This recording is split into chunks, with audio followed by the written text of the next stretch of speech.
بستی کے اندر نئی جگہ میں ایک تعلیم گاہ قائم ہوئی ہے اور وہ ابھی شروع ہونے جا رہی ہے۔ خوش حقیق سے انہوں نے بہت ہی محبت کے ساتھ دعوت پیش کی اور یہ امید ظاہر کی کہ میں وہاں حاضر ہوں۔ میرے بھائیوں، چونکہ ہماری زندگی بھی مدرسے کے اندر ہی گزری ہے، بچپن بھی، جوانی بھی، اور ابھی تک مدرسے کے اندر ہی رہنا سہنا ہے، اس لیے مدرسوں کے اندر آنا جانا یہ تو ہمارے لیے بہت ہی سعادت کی بات ہے۔ مدرسہ کیا ہے آپ سب جانتے ہیں۔ ہر ایمان والے کو اللہ کا نیک بندہ بن کر زندگی گزارنی ہے۔ ہم سب اللہ کے مسلمان بنتے ہیں، اور اسلام کوئی ایسا مذہب نہیں ہے دوسرے مذہبوں کی طرح جس میں چند رسم و رواج کو، جس میں کچھ مخصوص طریقوں کو انجام دیا جاتا ہو، بلکہ اسلام نام ہے اللہ تعالیٰ کی فرمانبرداری کے ساتھ ولادت کے دن سے لے کر موت تک زندگی گزارنے کا۔ جب تک بچے کو اپنا شعور نہ ہو تب تک اس کو کیسے زندگی گزارنا وہ اس کے ماں باپ کی ذمہ داری ہے، اور جب اس میں شعور آ جائے تو ماں باپ اس کو سکھائیں گے اور وہ خود ان طور و طریق پر جو اسلامی طور و طریق ہے ان پر عمل کرے گا۔ اسلامی طور و طریق کو سمجھنا یہ تعلیم کے اوپر موقوف ہے کہ اگر ہم سکھلائیں گے تو وہ سیکھے گا۔ بہت آسان انداز میں بات کر رہا ہوں اور مختصر سی بات کرنی ہے۔ ہمارے بچے پیدا ہوتے ہیں، ان کو مادری زبان تو آپس میں گھر میں بولنے کی وجہ سے ان کو خود بخود آ جاتی ہے، لیکن انگلش کے لیے ان کو ہمیں KG میں، نرسری میں اور جو ہے اس کے بعد پرائمری میں داخل کرنا پڑتا ہے اگر ہم اس کو انگلش سکھانا چاہتے ہیں۔ اگر ہماری مادری زبان اردو نہیں ہے اور اردو سکھانا چاہتے ہیں تو ہمیں اردو میڈیم میں اس کو داخل کرنا پڑتا ہے، تب جا کر وہ بچہ اس لینگویج سے واقف ہوتا ہے۔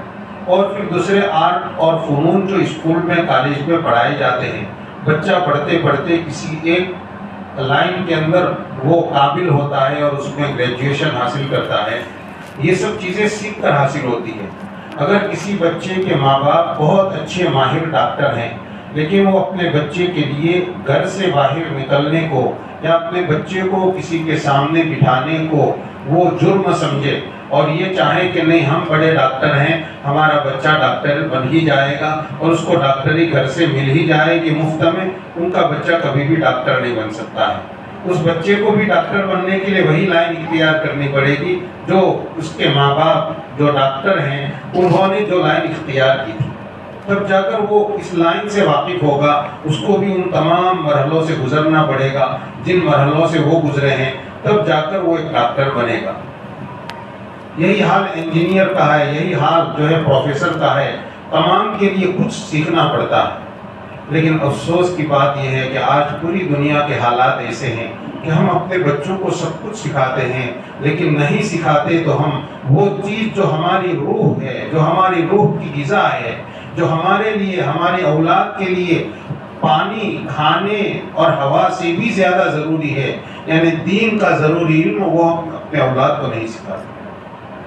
کرناٹک کے اندر الحمدللہ پچھلے 10 سال سے گلبرگہ اور اس کے اطراف میں آنا جانا ہوتا ہے اور وہاں کچھ ساتھیوں کے ساتھ رہنا ہوتا ہے۔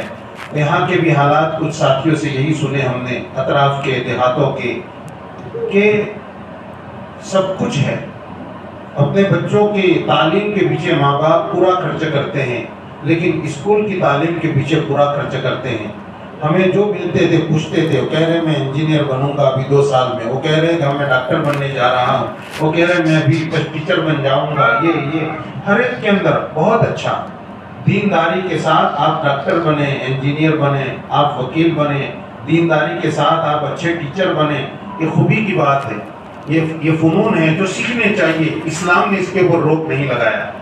لیکن جو چیز ہماری ولادت کے دن سے جس کی ضرورت ہے، دین اور دین کی تعلیم، افسوس اس کا ہوتا ہے جب سنتے ہیں کہ بچہ جوان ہو گیا، جوان کیا بلکہ ابو اس کی عمر ادھیڑ عمر کو پہنچا ہوا ہے، بلکہ بعض تو ادھیڑ عمر سے آگے بڑھاپے کو پہنچے، قرآن پاک پڑھنا نہیں آتا، اندر دیکھ کر قرآن نہیں جانتے، کوئی مسائل نہیں جانتے، اردو زبان سے بالکل واقفیت نہیں، حالانکہ اردو زبان میں ہمارا اسلامی علوم کا ذخیرہ ہے پورا۔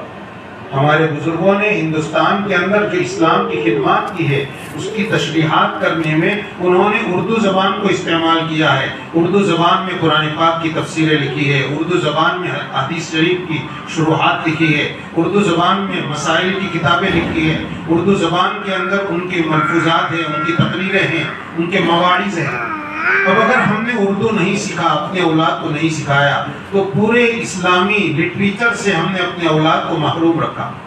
ظاہر بات ہے ہماری مقامی زبان کے اندر تو یہ ساری چیزیں اس کے اندر ملے گی نہیں، سارا مواد ملے گا نہیں۔ اب اگر بچے کے دل میں طلب بھی پیدا ہوئی بڑے ہونے کے بعد کہ مجھے دین کے مسائل، ضروری مسائل سیکھنے ہیں، ادھر ہم نے بچپن میں اس کو مکتب کی تعلیم نہیں دی، تو یہ ہمارا اپنے اولاد کے اوپر بہت بڑا ظلم ہے۔ اور ایک ماں باپ ہونے کے ناطے ہم نے اولاد کو اگر سب کچھ دیا لیکن یہ نہیں دیا تو میرے بھائیوں یہ ہم نے بہت بڑی کوتاہی کی اولاد کے حقوق کو ادا کرنے۔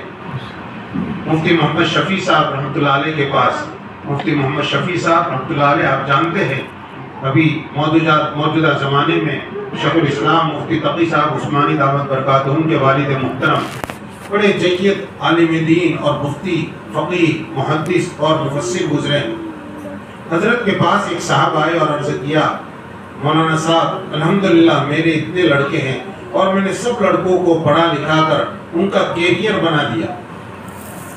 مولانا نے پوچھا کہ کیا کیا؟ تو انہوں نے گنایا، فلاں لڑکے کو یہ پڑھایا، فلاں لڑکے کی کالج یہاں تک ہوئی، اس نے یہاں تک ایجوکیشن حاصل کیا، اس نے یہ ڈگری حاصل کی، یہ کیا۔ مفتی شفیع صاحب رحمۃ اللہ علیہ نے فرمایا کہ اپنے اولاد کو دین کا ضروری علم بھی سکھایا یا نہیں؟ تو انہوں نے فرمایا مولانا صاحب بس اتنی سی کمی رہ گئی۔ حضرت مفتی صاحب رحمۃ اللہ علیہ نے فرمایا کہ آپ تو ایسی بات کرتے ہیں کہ ایک آدمی کا انتقال ہو گیا ہو اور ڈاکٹر کو بلایا جاوے، ڈاکٹر صاحب اس کا معائنہ کر کے فرمائیں کہ ان کے کان صحیح سلامت ہے، آنکھیں ٹھیک ہیں، ان کا چہرہ بالکل ٹھیک ہے، بدن کے اوپر کوئی خراش نہیں ہے، ان کے ہاتھ اور پاؤں بالکل درست ہیں، بدن پر کوئی زخم نہیں ہے۔ پھر رشتہ دار پوچھے کہ پھر ان کو ہوا کیا؟ ڈاکٹر صاحب یہ جواب دے کہ ذرا سی کمی ہے کہ روح نہیں ہے صرف۔ بس میری مثال کو آپ حضرات سمجھ گئے ہوں۔ میرے بھائیوں بہت رونے کی بات ہے، علاقوں کے علاقے خالی پڑے ہیں، کوئی قرآن پاک کو صحیح پڑھنے والا نہیں ہے۔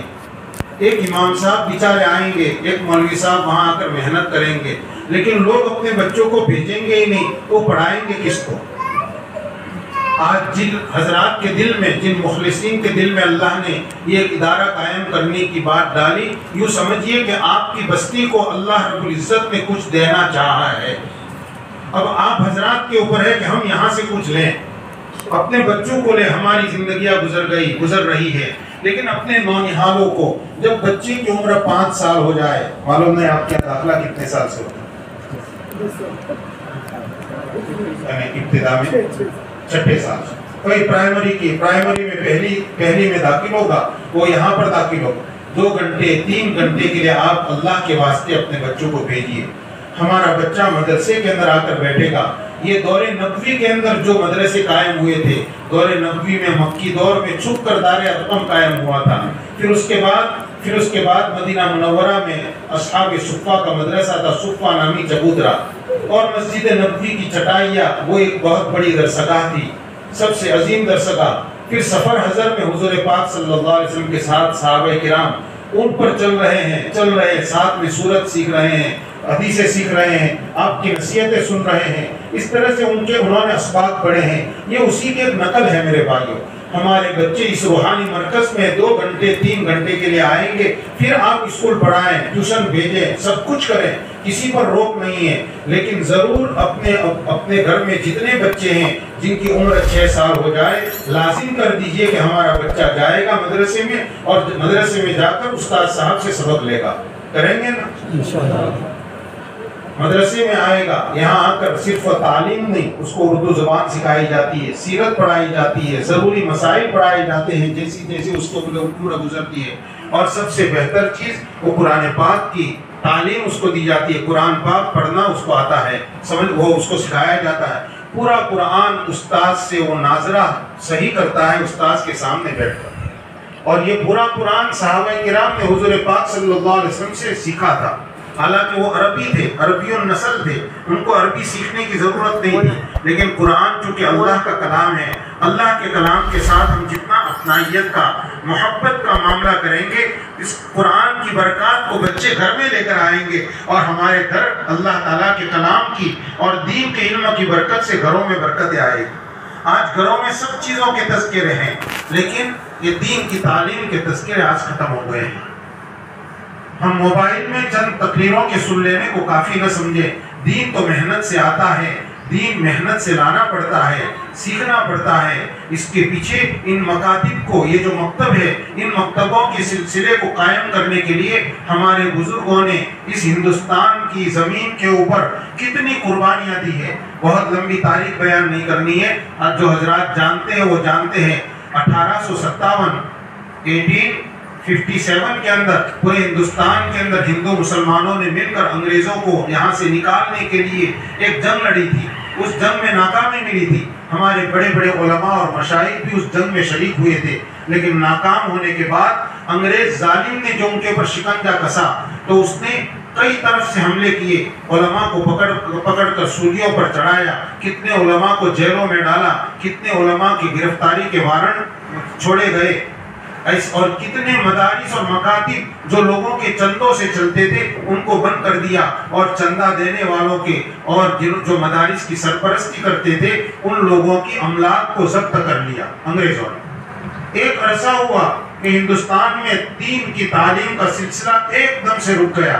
جیسے کسی نے گلا دبایا ہو اور جیسے سانس رک جاتی ہے، اس طرح دین کی محنت کی بنیادی شکل ایک دم سے رک گئی.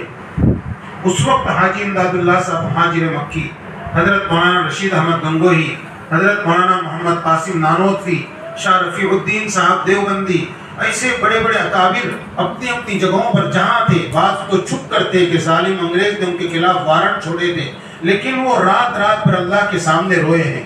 اے اللہ، اس ہندوستان کے اندر اسلام کو باقی رکھنے کے لیے کوئی نئی شکل پیدا فرما.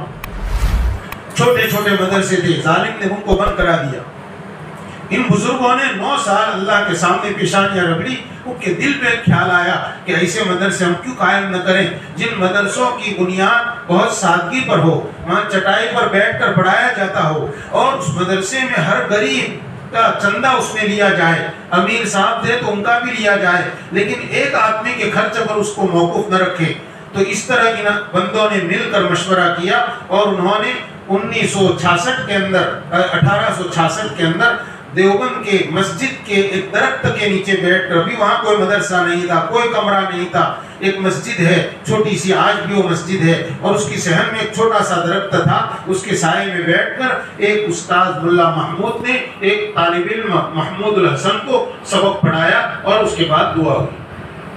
حاجی رفیع الدین صاحب، حاجی عابد حسین صاحب جو دیوبند کے مستجاب الدعوات بزرگ تھے، انہوں نے دعا فرمائی اور اپنے رومال کی گانٹھیں باندھ کر اس کی جھولی بنائی، اور دیوبند کے لوگوں کے پاس گئے اور کہا ایک مدرسہ ہم نے چھوٹا سا قائم کیا، اس کے لیے اللہ کے واسطے جو ڈالنا ہو چندہ ڈالو. پورا دن گھومے تو 35 روپے چندہ ہوا، اور اس سے مدرسے کی ابتدا ہوئی. پھر بعد میں تعمیریں تو ہوئی. جہاں آج دارالعلوم قائم ہے وہاں تالاب کلکتہ میں، ہمارے گجرات کے اندر راندیر میں جہاں حضرت مولانا پڑھ کر فارغ ہوئے ہیں، وہ مدرسہ انہی 2-3 سالوں کے اندر ہی اس کے بعد قائم ہوا. ایک تحریک چلی کہ اب کسی ایک رئیس یا نواب کی ملکیت کے اوپر مدرسہ نہیں چلے گا، مدرسہ چلے گا تو عوام الناس کے چندے سے چلے گا. ظاہر بات ایک نئی سسٹم تھی. ان مدرسوں کے اوپر حالات تھے، استاد صاحب پڑھانے والے پڑھانے کے لیے آئیں گے، ان کی تنخواہ کا کیا، سارے لوگ تو اتنا چندہ دے نہیں سکیں گے. تو اس وقت ایک سلسلہ چلایا تھا چٹکی کا چندہ. عورتوں کو ترغیب دی گئی کہ جب گھر پر روٹی بنانے کے لیے ڈبے میں سے آٹا نکالو تو ایک چٹکی آٹا چندے کے ڈبے میں ڈال دو، تو دونوں وقت روٹی بنے گی. تو ایک مٹھی آٹا اس میں ڈال دے گی. ہفتے میں وہ ڈبے جمع کر کے آٹا جمع کیا جائے گا اور اس کو بیچا جائے گا، وہ رقم مدرسے میں جمع کر دی جائے گی. اس طرح اس کو کہتے تھے چٹکی کا چندہ. اس طرح آٹے کے پیسوں سے مدرسے قائم ہوئے ہیں اور مکتب چلے ہیں. ایک عرصے تک چلے ہیں، اور ابھی بھی یو پی کے اندر ابھی قریب زمانے تک یہ سلسلہ جاری تھا۔ میرے بھائیوں، پھر اللہ کے نیک بندوں نے دل پر لیا کہ بھئی ہمیں اپنے محلے میں، اپنی بستی میں مکتب قائم کرنا ہے، اپنی مسجد میں قائم کرنا ہے۔ پھر تو ایک بہار آ گئی اور تقریباً علاقوں کے اندر یہ سلسلہ چل پڑا۔ لیکن آج جہاں ایجوکیشن کی بہت زیادہ اہمیت ہے، وہاں افسوس کی بات یہ کہ دین کی تعلیم کا بازو بہت کمزور ہو گیا ہے۔ اللہ تعالیٰ آپ حضرات کو دنیا کے اندر خوب خوب برکتیں دے گے، لیکن دین کے معاملے میں اپنے اولاد کے دین کا علم ہوگا، آپ اس کو ضرور اپنے دل پر لیں اور مدرسے میں اپنے بچوں کو، بچیوں کو بھیج کر ان کو دین کی تعلیم پوری دلائیں۔ یہ جو پرائمری کی، جیسے ہمارے یہاں اسکول کے اندر پرائمری کی تعلیم کسی نے نہیں لی، وہ چاہے کہ میں ہائی اسکول میں یا اس سے اوپر کالج میں اپنے بچے کو داخل کرو، وہ بچہ کامیاب نہیں ہو سکتا۔ اس کے لیے پرائمری کی تعلیم بالکل ضروری ہے۔ اسی طرح سے سمجھو کہ ایک مسلمان کو سچا مسلمان بننے کے لیے مکتب میں جتنا پڑھایا جاتا ہے، اتنا اس کو جاننا تو فرض ہے، ضروری ہے۔ اگر اتنا نہیں جانا اور اس کے عقیدے اس نے نہیں پڑھے، ایک مسلمان کی جو بنیادی عقیدے ہونی چاہیے، ابتدا کی باتیں بھی نہیں پڑھی، جو مسلمان کو عمل کرنے کے لیے جتنے احکامات چاہیے وہ نہیں پڑھے، تو جس دن یہ بچہ یا بچی بالغ ہوگی اس کو غسل کرنے کا طریقہ معلوم نہیں ہوگا۔ برسہ برس گزر جائیں گے، شادی ہونے پر کتنے سال گزریں گے، لیکن غسل جنابت کے 3 فرائض ان بچوں کو یاد نہیں ہوں گے۔ تو ہم نے اپنے اولاد کو دیا تو کیا دیا میرے بھائیوں؟ یہ وہی ہوا جو ابھی مفتی شفیع صاحب رحمۃ اللہ علیہ کے الفاظ میں نے سنایا، سب کچھ ٹھیک ہے، جسم پورا اچھا ہے، ڈاکٹر صاحب کہیں ذرا سی کمی ہے کہ اس میں جان نہیں ہے۔ تو دین نہیں ہے تو جان نہیں ہے۔ پھر آپ نے اپنے بچے کو اچھا ڈاکٹر بنا کر بھی کچھ نہیں دیا، اور جب قبر میں جائیں گے تو وہاں ہمارے ان بچوں کی تلاوت سے ہم کو فائدہ پہنچے گا، ہمارے ان بچوں کی دعاؤں سے اگر دیندار ہے تو ہمیں وہاں پتہ چلے گا قبر میں سونے کے بعد کہ بچوں کو دیندار بنا کر ہم نے کتنی بڑی کمائی کی۔ بس میرے بھائیوں، اپنی آخرت کے لیے اور اپنے بچوں کی آخرت کو بنانے کے لیے ہمیں مدرسے کو قوی کرنا ہے۔ ایک مدرسے کی عمارت ہے جو بہت سیدھی سادی ٹین میں کھڑی ہو گئی، اس کے نیچے تھوڑے سے پائے لیے گئے ہوں گے، اور اگر چاہتے تو اس کے اوپر دیواریں بن کر اس کو پختہ بناتے، چھت بناتے۔ مدرسہ دیوار کا نام نہیں ہے، مدرسہ اینٹ گارے کا نام نہیں ہے، مدرسہ اس تعلیم اور تربیت کا نام ہے جو اس میں دی جاتی ہے، اور وہ اصل روح ہے مدرسے کی۔ اور یہ آپ حضرات کے بچے ماشاءاللہ نئی بستی معلوم ہو رہی ہے، نئی کالونی ہے، اب یہاں پر جتنے بھی مسلمان بھائی ہیں ہم کوشش کریں اڑوس پڑوس میں بھی کہ وہ سب اپنے بچوں کو بھیجیں، اور اتنی اس کی فکر آپ لیں اپنے دل کے اوپر کہ یہ 2 کمرے بھی، بڑے بڑے ہال بھی ناکافی ہو جائیں۔ ابھی بہت جلد اس کے لیے کچھ جگہ کی وسعت کا سوچنا پڑے، اور یہ اتنا ضروری ہے جتنا ہمارے لیے پانی، ہوا اور کھانا پینا ضروری ہے۔ بچوں کو اس سے ناواقف نہ رکھیں۔ ہاں، حالات آگے کیسے آئیں گے آپ حضرات کو اندازہ ہے۔ اگر دین کا علم بنیادی ہمارے پاس ہے تو انشاءاللہ فتنوں کے زمانے میں بھی ہمارے بچوں کا ایمان ڈگمگائے گا نہیں۔ آج لوگ ذرا سی بات کے اندر ایمان کو چھوڑ رہے، کیوں؟ ان کے پاس عقیدے نہیں ہیں، ایمانیات کے جو بنیادی باتیں وہ انہوں نے پڑھی نہیں ہیں، ان کو پڑھائی نہیں گئی ہے، تو ذرا سی دنیا کے نفع کے خاطر اپنے ایمان کو پھر بیچ دیں گے۔ حضور پاک صلی اللہ علیہ وسلم کا ارشاد ہے کہ قریب ہے ایسا زمانہ آئے گا کہ آدمی صبح مومن ہوگا، شام کو کافر، شام کو مومن ہوگا، اگلی صبح کو کافر۔ اللہ تعالی ہماری اور ہماری نسلوں کی حفاظت فرمائے۔ یہ تبھی ہوگا جب آدمی کے پاس بنیادی علم نہیں، ایمان کی حقیقت سے بالکل ناواقف ہے، تو اس کے سامنے کوئی خطرہ آئے گا، اس کے سامنے کوئی ذرا سی لالچ آئے گی، وہ کہے گا ٹھیک ہے اسلام ایک مذہب ہے تو فلاں بھی ایک مذہب ہے، اس کو اختیار کرنے میں کیا جاتا ہے، یہ فارم بھر لینے میں، یہ دستخط کرنے میں کیا جاتا ہے۔ نہیں میرے بھائیوں، اس دین اور ایمان کو وجود میں لانے کے لیے ہمارے نبی حضرت محمد صلی اللہ علیہ وسلم کا خون بہا ہے، صحابہ کرام کا خون بہا ہے، ان کے لاشوں کے ٹکڑے کیے گئے ہیں، اور اس دین کو زندہ کرنے کے لیے پتہ نہیں کتنے ہزار نہیں کتنے لاکھوں اور کروڑوں نے قربانیاں دی ہے، تب جا کر یہ دین ہم تک پہنچا ہے۔ اگر اس دین کو ہم نے یوں ہی ضائع ہونے دیا اور اپنی اولاد کے اندر، اپنی نسل کے اندر اس کو منتقل کرنے کی کوئی فکر نہیں کی، تو یاد رکھیے قیامت کے دن ہماری اولاد کا ہاتھ ہوگا اور ہمارا گریبان ہوگا۔ وہ ہم سے پوچھے گی، ہم سے جواب لے گی کہ تم نے ہم کو اچھا مکان بنگلہ بنا کر تو دے دیا، تم نے ہم کو ساری جائیداد دے دی، ایجوکیشن دے دیا، لیکن یہ دین کا سیدھا سادہ علم جس کے پیچھے لمبا خرچہ نہیں تھا وہ کیوں نہیں دیا؟ ہم کیا جواب دیں گے؟ اس لیے بھائیو بس ابھی مختصر وقت میں آپ حضرات سے اتنا ہی ارادہ کروانے کے لیے میں حاضر ہوا ہوں کہ آپ حضرات اپنے بچوں کو اور محلے میں کوئی بھی اڑوس پڑوس میں جو یہاں حاضر نہیں ہے ان کے بچوں کو ترغیب دے کر آپ بھیجیں اور ان کو اس مدرسے سے فائدہ اٹھانے کے لیے آپ قائل کریں، ان کو مائل کریں۔ انشاءاللہ یہ بچے اچھے دیندار بنیں گے، دینداری کے ساتھ ڈاکٹر بنیں گے، دینداری کے ساتھ وہ وکیل اور انجینئر بنیں گے، یہ ہمارے لیے بڑی کمائی ہوگی۔ قرآن جو حدیث پاک میں نے آپ کے سامنے ابھی تلاوت کی، حضور پاک صلی اللہ علیہ وسلم ارشاد فرماتے ہیں خیرکم من تعلم القرآن وعلمہ، تم سے سب سے بہتر وہ لوگ ہیں جنہوں نے قرآن پاک کو سیکھا اور قرآن دوسروں کو سکھایا، یہ سب سے بہترین لوگ ہیں۔ کون کہہ رہا ہے؟ تمام نبیوں کے سردار اپنی زبان سے فرما رہے ہیں۔ اس لیے ہم اپنے بچوں کو سب سے بہترین فرد بنائیں کہ قرآن پاک کو سیکھیں اور قرآن پاک کو پڑھیں اور سمجھیں، آگے جا کر وہ اس کے عالم بنیں گے، اس کے معانی کو سمجھانے والے بنیں گے اور دین کی محنت کرنے والے بنیں گے۔ انشاءاللہ بچوں کی زندگی بھی اچھی بنے گی اور ہمارے لیے آخرت کی بڑی کمائی ہوگی۔ وآخر دعوانا ان الحمدللہ رب العالمین۔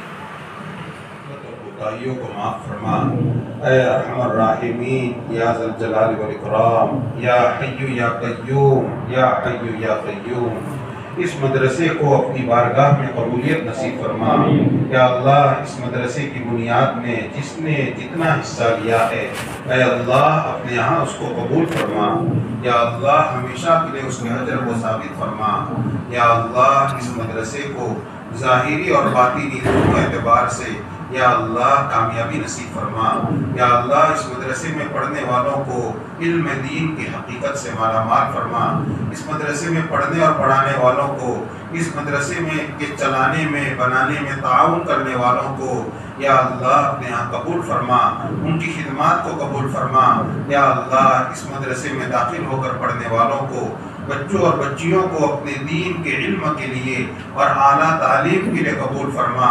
یا اللہ ان کی دنیا بھی اچھی بنا، ان کی آخرت بھی اچھی بنا اور ان کو اچھا دیندار بنا۔ اے پروردگار عالم، اے پروردگار عالم، مدرسے جتنے بھی دنیا کے اندر بنے ہوئے ہیں ان تمام مدارس کی حفاظت فرما، ان میں خیر و برکت مقدر فرما، ہر طرح کے شرور اور فتن سے ان کی حفاظت فرما۔ یا اللہ جنہوں نے مدارس قائم کیے، ادارے قائم کیے اور ادارے چلا رہے ہیں، یا اللہ ان کے اداروں کے اندر برکت نصیب فرما، ان میں خیر و برکت مقدر فرما اور مقصد میں کامیابی نصیب فرما، رکاوٹوں کو دور فرما، ان کی ضرورتوں کا غیب سے تکفل فرما۔ اے پروردگار عالم یہاں جو درجہ حفظ کی تعلیم شروع ہوگی، اسی طرح سے ناظرہ کے جو کلاس شروع ہوں گے، یا اللہ ہر سبق کے اندر تو کامیابی نصیب فرما، لوگوں کا رجحان اس ادارے کی طرف فرما، لوگوں کے دلوں کو متوجہ فرما، ہمارے ماں بہنوں کو اس کی طرف متوجہ فرما۔ یا اللہ اس ادارے کا مکمل تعاون کرنے کی، اپنی جان اور مال کی قربانی دینے کی توفیق نصیب فرما۔ یا اللہ اس کی تمام ضرورتوں کو غیب سے پورا فرما۔ یا اللہ محض اپنے فضل سے، محض اپنے کرم سے حاضرین میں سے ہر ایک کی جائز تمناؤں کو پورا فرما۔ یا اللہ ہم نے جو خیر مانگی وہ بھی نصیب فرما، جن شرور سے پناہ مانگنی چاہیے اور تیرے حبیب صلی اللہ علیہ وسلم نے پناہ مانگی ہے، ان تمام شرور سے ہم کو پناہ نصیب فرما۔ یا اللہ محض اپنے فضل سے، محض اپنے کرم سے ہماری دعاؤں کو قبول فرما۔ ربنا تقبل منا انک انت السمیع العلیم وتب علینا انک انت التواب الرحیم۔ سبحان ربک رب العزۃ عما یصفون وسلام علی المرسلین والحمد للہ۔